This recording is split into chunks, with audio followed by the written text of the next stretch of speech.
حضرت ابو ہریرہ رضی اللہ تعالیٰ عنہ سے روایت ہے، رسول اللہ صلی اللہ علیہ وسلم نے فرمایا، جو شخص اس گھر یعنی کعبہ شریف کا حج کرے اور حج کے دوران میں بیہودہ گوئی نہ کرے اور گناہ نہ کرے، وہ واپس آتا ہے تو اس طرح گناہوں سے پاک ہوتا ہے جیسے وہ اپنی ماں سے پیدا ہوتے وقت تھا۔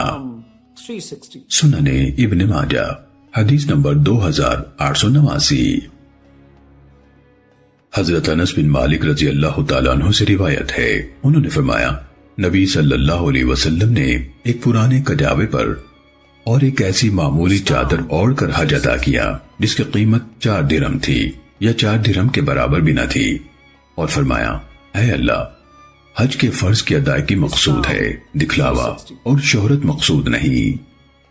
سنن ابن ماجہ حدیث نمبر 2890۔ حضرت ابو سعید رضی اللہ تعالیٰ عنہ سے روایت ہے، رسول اللہ صلی اللہ علیہ وسلم نے فرمایا، کوئی عورت 3 دن یا زیادہ کا سفر نہ کرے مگر اپنے باپ، بھائی، بیٹے، خاوند یا کسی اور محرم کی معیت میں۔ سنن ابن ماجہ حدیث نمبر 2898۔